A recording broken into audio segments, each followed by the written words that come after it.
Hello, everybody. Welcome back to another episode of Heavily Contested. This is episode 4. God damn, that's crazy. But anyways, it's me, Chris. This is Matt right here next to me. Say hello, dog.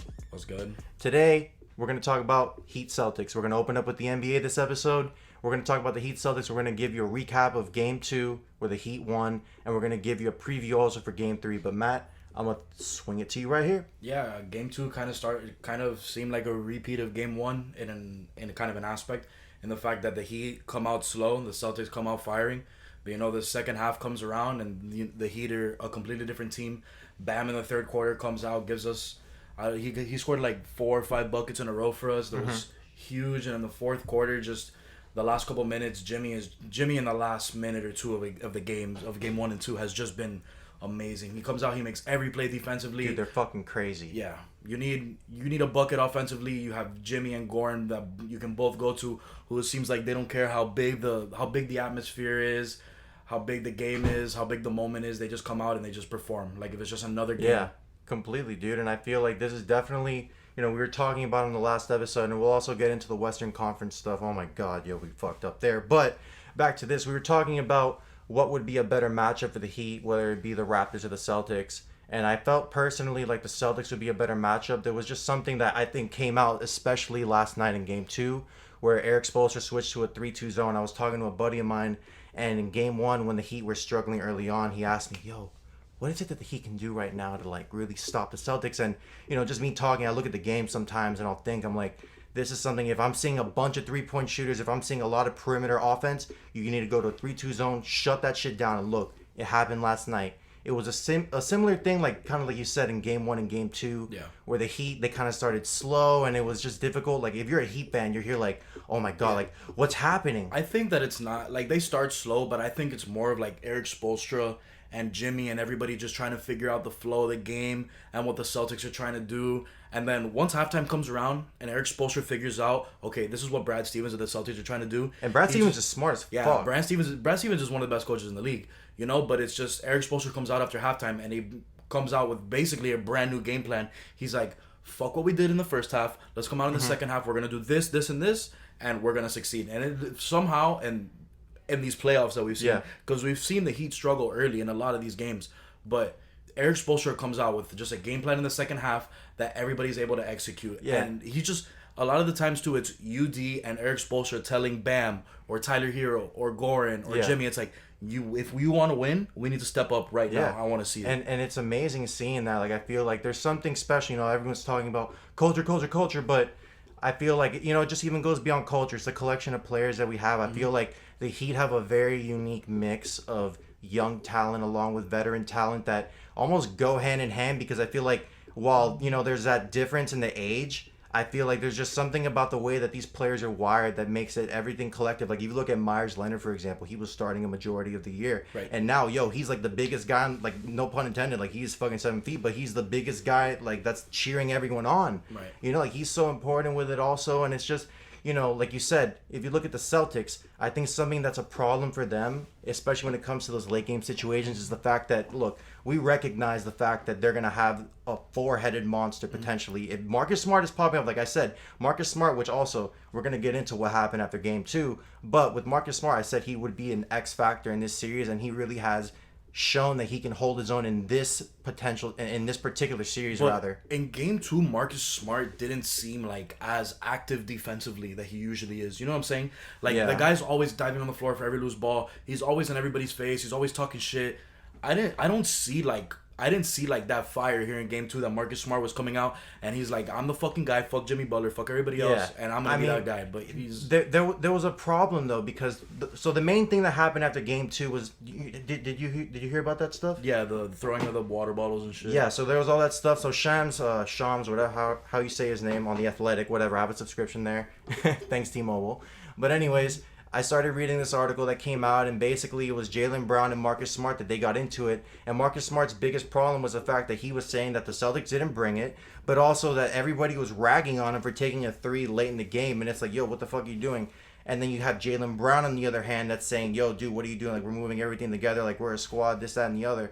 And it just turns into a whole thing. But there's a problem here because I feel like when we get late in the game, there's too many alphas on the floor, to be quite honest with you. Like, yeah, you're going to have your Ties, you're going to have your Cancer, but they're not going to do anything. It's those 4 guys, and yeah, they're playing within Brad Stevens' system, and he makes great adjustments.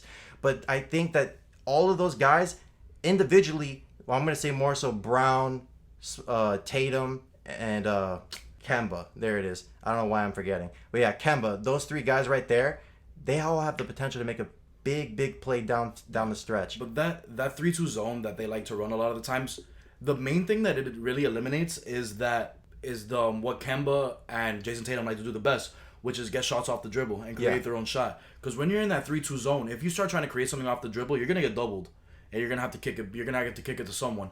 What they have to do, obviously, is they have to get like more movement involved because they're a very perimeter-centric team. You move the ball around, you drive, you kick, but with that 3-2 zone, it's a lot tougher to just drive and kick. You know, it's somebody's always going to be somewhere, and somebody's always going to have a contest.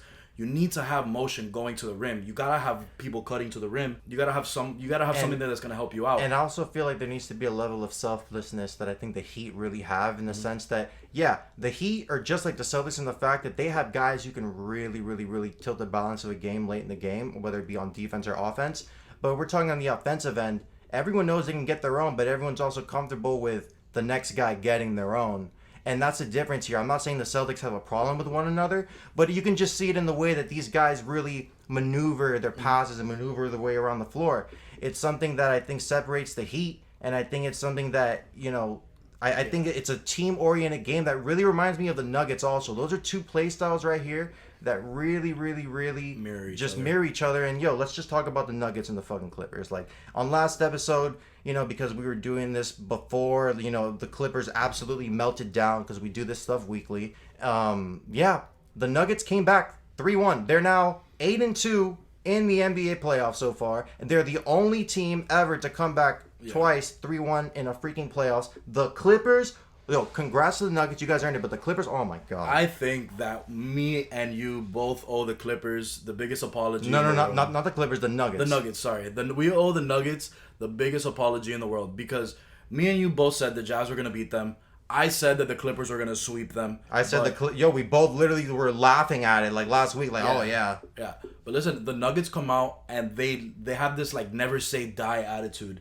You know, it's like did you ever watch like the Royals in 2016, the Kansas City Royals? Yes. Like they were that never say die team, and it was like no matter how much we're down, no matter how much time is left, we're going to give you a run for your fucking money. And they've proved it game in and game out. They've been down 20 to 25 points, and they're able to come back and make it a game and win these games by double digits. And it's obscene. Partially, it's the Nuggets like coming back in these games, but I think the other part of it is just the Clippers just like they folded this whole series. And playoff P, never again. Yeah. I think that a big thing is Doc Rivers is the most overrated coach in the NBA. Doc Rivers had a championship team fall into his lap in Paul Pierce, Kevin Garnett, and Ray Allen with 3 Hall of Famers on that team. And you had a young Rondo and trash-ass Kendrick Perkins. Right. You have all these guys on this team that fell into his lap that he won 1 NBA championship with, and they couldn't win anything else. And it comes to a point where Doc Rivers needs to be fired. He makes no adjustments. He makes no adjustments throughout the game. He does absolutely nothing at the half or throughout the game. Yo, tell me how you feel. Yeah, dog. Like he does absolutely nothing mid game to help his team come through and get them back into a game. Yeah. Then the other thing is all they do is they play that isolation basketball, which we learned doesn't work. Like we've learned from the Rockets and all these other teams that ISO ball crap doesn't work. You need to move the ball. Kawhi cannot have the ball and get triple teamed and still take a jumper. Yeah, you know, but he was also missing some shots that you're like, this is Kawhi Leonard's signature. Yeah, and then it's just how can you look so bad in the fourth quarter of Game 7 when you're dominating every other fucking game the same way? Right, their 3 top scorers in the fourth quarter combined for like 5 points. Because Kawhi had like 2 points in the fourth. Paul George went like 0 of 10 in the fourth. Yo, and the pandemic worst, P, dog. that is he hit the side of the backboard on a wide open three. Yo, I swear to God, you get one of the moms out in the stands, they could probably hit that shit. And then another thing with Doc Rivers is in the fourth quarter of that game, he had JaMychal Green in the game for like 10 minutes. Yo, he literally is like an NBA 2K rec player without any badges. And the guy was breaking every three-pointer he takes. He missed an open dunk, and it's just everything that could have gone bad for the Clippers in that fourth quarter went bad. But not only that, but it was like the last few fourth quarters. It was something where they freaking just they let it go, and I feel like everybody, a lot of people that were watching the NBA, actually a solid 90% of people that even were like, looking at Game 7, they're like, no, the Clippers are gonna win just because, hey, look, it's Kawhi Leonard. Everyone's expecting him to go out there and listen. Whether were we not all thinking that? Because I was thinking the same thing. But yeah, we were all thinking that. But also, even if it came down to, we were all expecting, Kawhi will just hit a fucking 360 no scope, whatever the fuck, again off the backboard. Like, it's all good. He'll drain it. Like, no, dude, this was something where that team absolutely melted down. Yo, Doc Rivers, I don't want to say he should get fired, but I will say that I don't think Doc Rivers right now is someone that should be held up in like the same high Rivers regard as like an Eric Spoelstra, for example. Like, there's no way. Doc Rivers is not on the same level as any of the elite coaches in the NBA because Greg Popovich is better than him. Brad Stevens is a better coach than him. Eric Spoelstra is a better coach than him, and those are the top tier coaches that I consider. He is not. Rick Carlisle too. Rick Carlisle is also another really great coach. Doc Rivers is not an elite coach in this league. He never has been, and he never will be. I mean, yeah, we're gonna talk about it. Like, I saw something on Twitter. I don't know if you saw it, but it was, I think, in the 2010 finals. Phil Jackson was in a huddle with his players in the finals. Yeah, I don't know which game it was, but he was telling his players at the start of the fourth quarter, listen, it's something to the effect of, this team knows how to lose fourth quarters.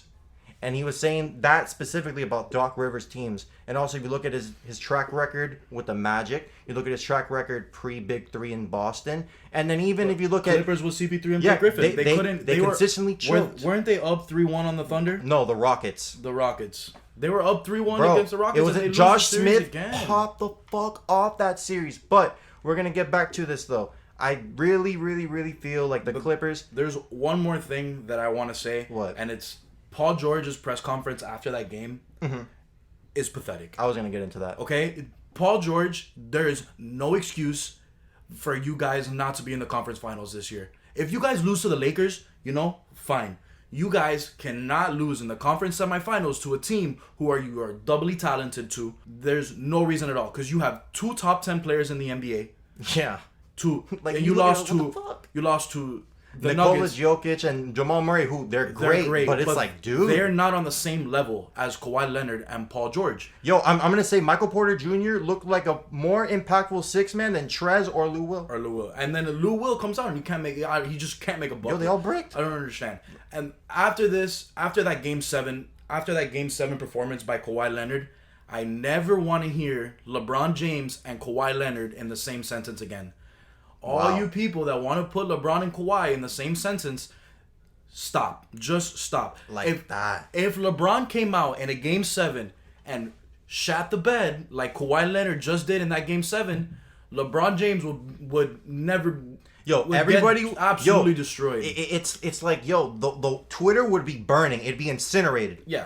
And LeBron James, no one's even going to look at the fact. With LeBron, no one's going to even pay attention to the fact that he's 35 years old. Everyone's going to bring up age if he loses, but also there's going to be a crowd of people that are going to go after him right now. And I feel like Kawhi Leonard, even right now, he's not getting that much heat, to be quite honest with you. Yeah. But back to fucking playoff Pete. Listen, let me bounce off that right there. You had a good point there, but I never want to hear playoff Pete ever uttered again. Hell, it shouldn't have even been said to begin with. I feel like that actually cursed his ass. Paul George, listen, I respect you, bro. You came back from your injury. You're a star, dog. I'm not going to deny your talent, but I'm going to tell you something. You can fucking pop off all you want in the regular season, but buddy, what's going on in the playoffs? Like, I'm being dead honest with you. I really want to know, is there something going on? I understand you said you were going through it in the beginning of the bubble, but what are you going to say about last year? There was no bubble.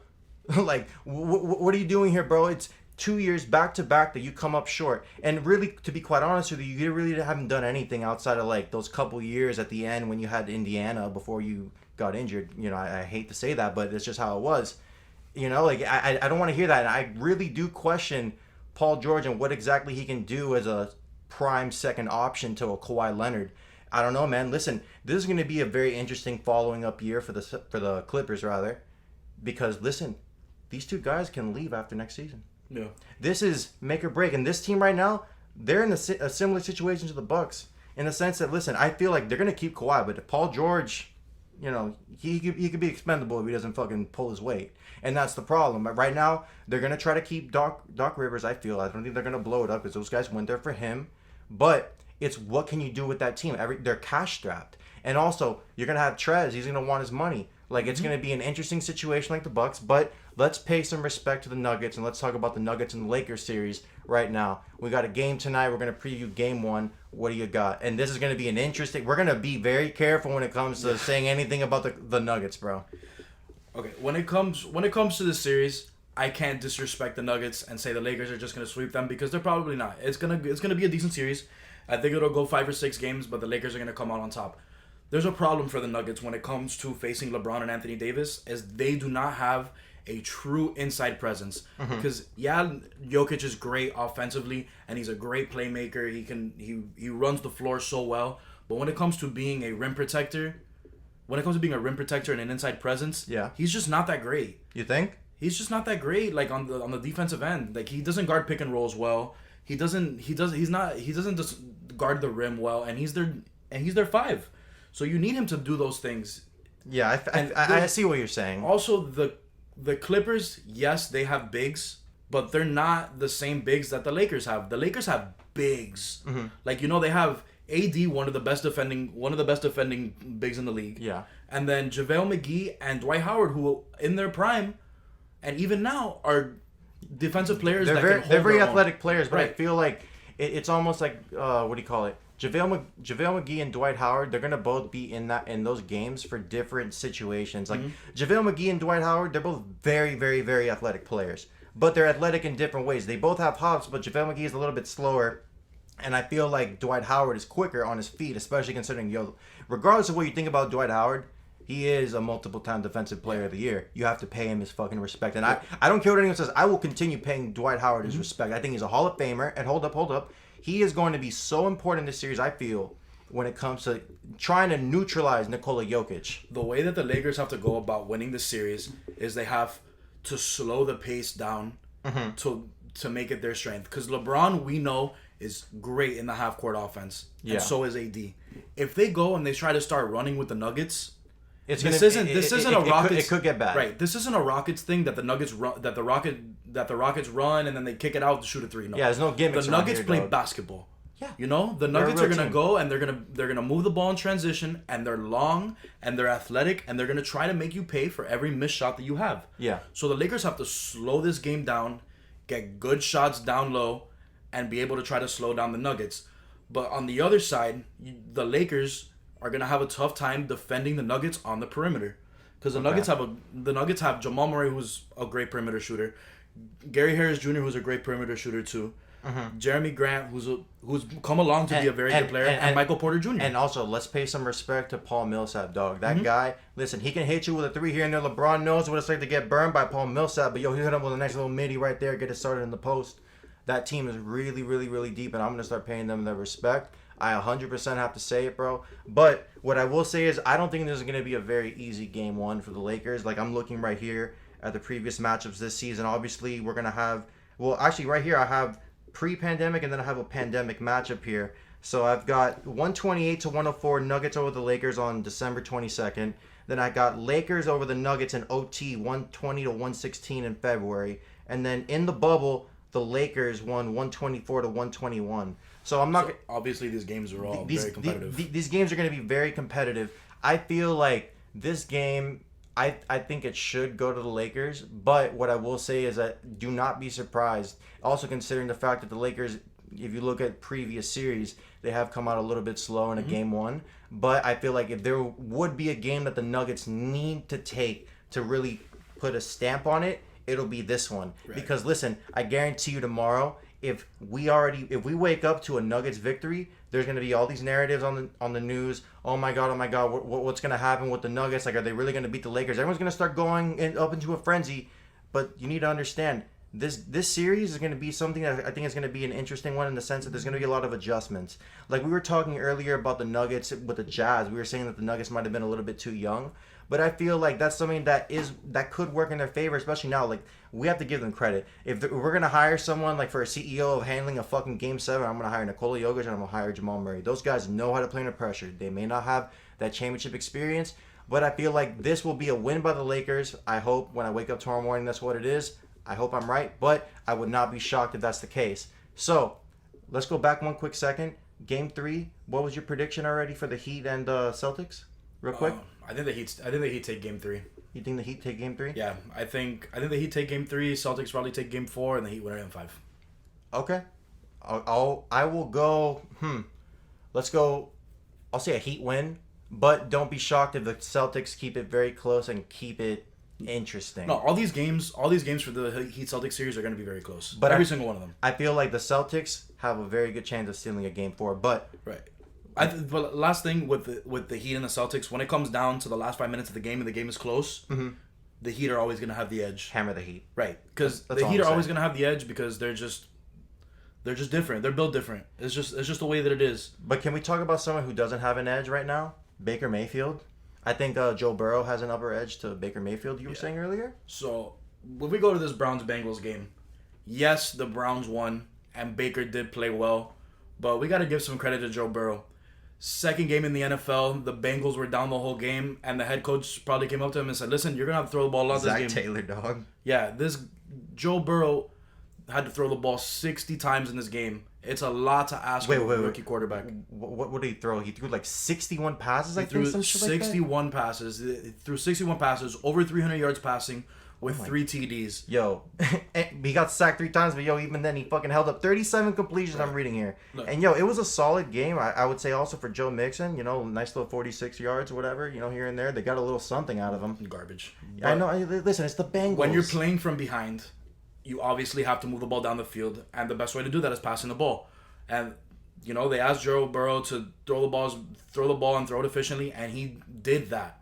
The problem is that the Bengals are so bad on the O-line and so bad defensively that it's just going to be tough for Joe Burrow to win games this year. But if I take one thing away from what Joe Burrow did in this game, is that he runs that offense like a veteran quarterback. He looks really good. Like when it comes to audibling and when it comes to that 2-minute offense that you have to be calling out plays, he runs that thing like if he's a vet because he just got here and he's like, look, I'm playing football. This is the way that I played it all my life, and we're gonna run it through me. Yeah. And he's in his rookie season, he got voted the captain of the team. He got voted as a captain of the team without a preseason, without preseason games, without minicamp. These guys, people just... He looks like a leader, dog. Right. People just go towards Joe Burrow and they see him as a leader. And I think that's just going to be really, really important. It's really, really important as a quarterback to have those leadership qualities, which I don't think Baker has. Baker's very flashy and Baker's very like... He's just too much. I feel like when we're talking about Baker Mayfield, listen, we understand he's got that talent. But if I'm going to look back, I really question how that guy even slipped. How the fuck did he slip past everyone and get to a number 1 pick? Like, look, last night he was 16 of 23 for 219 yards, 2 TDs and a pick. But my problem with this guy is this. Look, you beat the Bengals. Congratulations. This guy, you may feel like beat your chest a little bit. You didn't do shit. To be quite honest with you, I want to see what you can do against more viable defenses who can actually do something. Like, look, you had Nick Chubb and Kareem Hunt last night. They were looking like incredible last night. And listen, I'll give them credit. They finally figured out something in the running game. They figured out they could do something. And congratulations, you got a TD to OBJ. But I'll give you credit. I just really need something more from Baker Mayfield. I really am questioning here because, look, last night, I don't care if Joe Burrow threw the ball 61 times. I feel like Joe Burrow, if I wanted my quarterback to be someone, I would want it to be Joe Burrow in the sense that he could lead the team. And look, the Browns, their defense, yes, they held it up a bit, but again, it's the fucking Bengals. They dropped 30 on them, dog. Yeah, if I have to pick right now, I'm the GM of the NFL, and I need one quarterback, and it's either Baker or Joe Burrow, I'm taking Joe Burrow every single day of the week. Every single day of the week, I take Joe Burrow over Baker Mayfield. Don't trade Baker. No, I'm fucking around. Baker will be a viable quarterback in this league for the remainder of his career. He just hasn't had consistency. Right, but he's never going to be an elite quarterback. Baker Mayfield will never be an elite quarterback because he's a better Johnny Manziel. He's good at everything, but he's not great at one single thing. Yeah. You know what I'm saying? Like, all these quarterbacks that are great, they have these things that make them great. Lamar has his legs. Aaron Rodgers and Russell Wilson have that X factor that And they have their arm too, dog. Right, that they can make things happen at the end of games. They can extend plays. All that. Tom Brady is that quarterback. He's cerebral. And he's never out of the game. All these great quarterbacks have these qualities to them that make them great. Baker, I don't see any of those qualities in him. But when it comes to Joe Burrow, that quality in Joe Burrow is leadership. Because Joe Burrow's not the fastest. Joe Burrow's not the strongest. He doesn't have the best arm. You know, he's not the most accurate. But Joe Burrow's gonna win you games just based on the fact that he's a leader, and people are gonna flood to him, and they're gonna want to get behind him and try to win games for him just because of that leadership quality. That's what I see. I feel that, bro. I mean, I definitely do agree with you there, but I would really want to talk right now about some other quarterbacks. How about we talk about Matt Ryan and Dak Prescott matching up this weekend? Dallas opens up as a -4.5 point favorite. What do you got? This is gonna be my upset of the week. The line is 4.5 for Dallas, but listen, the Cowboys are banged up. You have Van Der Esch, their best linebacker, and their tight end in Blake Jarwin that are out for the year. Amari Cooper and Tyron Smith are gonna play, but they are banged up. Okay, both teams lost last week. They both have to bounce back this week, but the Falcons are healthy. I think they're more explosive offensively. I think the big X factor in this game, and if who's gonna win this game, is if Zeke can play well. Yeah. You know? But also the receivers can just like do something, dog. But I think since the Falcons are healthy and they're more explosive offensively, I think Atlanta takes this game 24-20. 24-20. I mean, I really do like that pick also. I like the Falcons over the Cowboys. I just feel like last weekend, like, I hammered the fucking Cowboys, and I'm just like, bro, I couldn't believe that pass interference call right there on Michael Gallup. I mean, I'm not going to blame him. But, oh my God, dude, it's just like, you can never count on him. You know, I sound like Stephen A. Smith. But I'm going to say Atlanta's going to fucking win this game. And I really do feel like they can definitely pull off the upset. And I'm going to go 27-21 Falcons. That's exactly what I'm going to roll with. I feel like Matty Ice is just going to be too much. You got Calvin Ridley. You got Julio Jones. You got Todd Gurley, and they're going to figure it out. I just feel like that offense is going to be something special. And they're going to start to figure it out. Like Matt said, I don't think they're going to, do as well as he thinks. But again, it's the Cowboys. Let's just mark them at 0-2. It is what it is. Next, we got Rams Eagles. This game right here. Listen, when we were talking about this in production, we were just here like, damn, isn't it crazy how a couple years ago you had the Rams like in the craziest shootout with the Chiefs, and now we're right here talking about the Rams as a 1.5 point favorite over the Eagles, who got upset by the fucking Washington football team last weekend. I hate you, the Eagles. The Eagles are trash, bro. I seriously thought I'm saying their performance last weekend is what I'm saying. They were trash last weekend. Nobody can deny that. Mm-hmm. They blew the game. Yeah. So that was a pathetic freaking performance. But when you're seeing a team like the Rams, and I understand they lost Todd Gurley and they don't have Brandon Cooks anymore, but it's like, damn, it's wild. But anyways, talk about it. The Eagles, what do you think? So, the Eagles without Alshon Jeffrey are very limited when it comes to receivers. Yes, they have Dallas Goedert, and they have Zach Ertz, but when it comes to that vertical threat, yeah, they don't really have anybody outside of Deshaun Jackson, who's probably like 35 years old at this point. And he's just someone like he's very sporadic. Yeah, and then you get Miles Sanders back this week, yes, but he's going to be his first week back in the offense without a preseason, without camp. It's going to be tough. I think it'll be a slow start for him. It's going to be more of a Carson Wentz game, I feel. And the Rams looked pretty decent last week against the Cowboys. You know, Malcolm Brown shredded that offense last week. He was if you can get him in fantasy, pick him up. Malcolm Brown looked real good last week against the Cowboys. I think they continue the success this week, but with the Eagles very limited offensively, but they still do have a great defense. Yeah. You know, I think that it's going to be a low-scoring game, but I think LA takes it and they cover the spread. I think it's 17-14 Rams. 17-14 Rams. You know, God, I'm going to have to definitely take the Rams. I do think that it'll be a good one. I'm going to actually go 24-14 Rams. I just don't really believe in the Eagles after what I saw last week, and their O-line looked awful. Their receiving core. Don't overreact to week one. No. I'm not overreacting to week one, dog. I'm just telling you, like I told you earlier in the season, I don't know what to expect from Carson Wentz, dog. I don't think he's I think he's overrated, to be quite honest with you. He hasn't done anything, at least in my eyes. I understand He had that good run before, he got knocked out and they won the Super Bowl. Carson Wentz is not overrated. Carson Wentz is always hurt. When he's healthy, Carson Wentz is an elite quarterback. Well, I'm just telling you, I just personally don't see what the big deal is. But anyways, that's besides the point. I do think the Rams can hold their own this game. And, hey, let's just find out what happens this weekend. I'm going to take that. And next up, we got the Ravens. We got the Texans. Baltimore opens as a 7.5-point favorite. Run it. So, to me, this is my game of the week. I think that this has the potential to be a shootout. I think Lamar and Deshaun Watson are both going to show out. They both have high-powered offenses with a lot of weapons. But at the end of the day, I think that it's going to be a shootout, but it will be a close game. Mm-hmm. So, I'm going to take the Texans to cover the spread. But I think Baltimore takes this game 35-31. Okay, so this is something that I've really been looking at this matchup because just naturally Deshaun Watson is my quarterback. And, we were talking on the last episode about how I felt about his performance against the Chiefs. And, I wouldn't really blame that little bit of, quote-unquote struggle that he had in the game there on him. But when I looked ahead at week 2, I looked at the Baltimore Ravens and I'm just here like, bro, like that's just tough. But I also do feel like Deshaun Watson will be able to do Deshaun Watson things, especially if Brandon Cooks can come back. He's questionable again this week with a quad injury, and I think if he can really help him out there, because they got David Johnson, they got Duke Johnson there, they'll do a little something right there in the backfield. But if he can really get some help along with Will Fuller, bro, Will Fuller actually is a really, really, really big player for them. When he's healthy. He's healthy, Will Fuller makes a very big impact. But the problem is Will Fuller, a lot of the times, can't stay on the field. He's out 4 or 5 games every season, and it's just... He needs consistency, bro. It's tough to create chemistry with a quarterback when you're always out.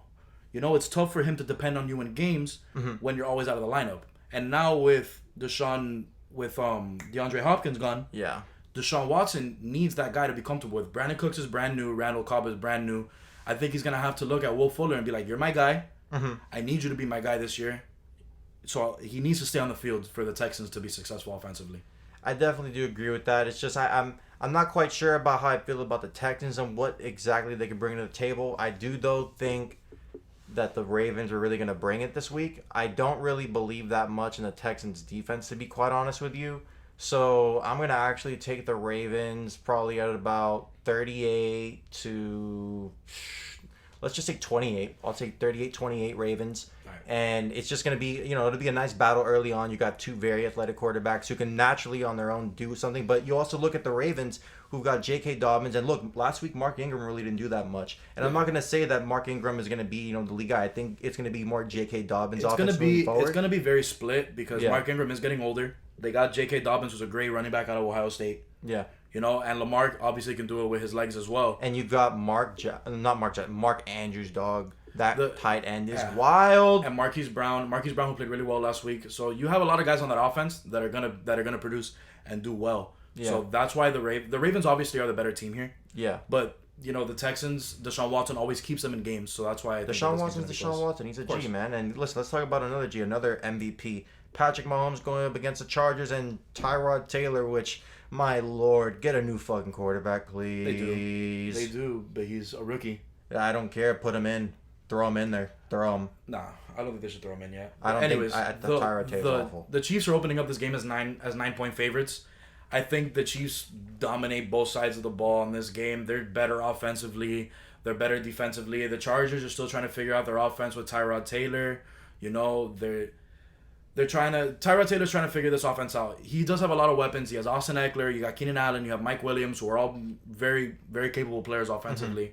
But this game's going to be a blowout. The Chargers haven't figured it out. The Chargers are going to have a down year this year. I say Kansas City 42-14. Yeah, I think we can definitely see that. I think I could definitely see the freaking Chiefs taking -9. I do think that Patrick Mahomes I feel it's tempting for me to want to take the Chargers +9. But then I'm just like, listen, every time I watch Patrick Mahomes, and that's my favorite quarterback, like I'm not even being biased here, it just really feels like every single game he has a moment where he has a massive spurt and he will just fucking unleash on you regardless of who you are. I don't care what team you are. I don't think this team is any different. I feel like Tyrod Taylor, while he has Austin Eckler, he's got Mike Williams, he's got these guys around him. He's got the talent, but he's just not that guy. It's not going to be anything special. I'm going to take the Chiefs 35-17. It is what it is. Now let's talk about one of my favorite quarterbacks ever, Cam Newton with the Patriots. I'm very excited to see exactly what can happen after he shredded the Dolphins defense. Nothing special, but hey, he's going up against Russell Wilson. Russell Wilson is a special motherfucker, bro. Mm-hmm. All respect to him, bro. I love you, Russell Wilson. You are incredible. Yeah, so the Seahawks open up as 4-point favorites against the Patriots.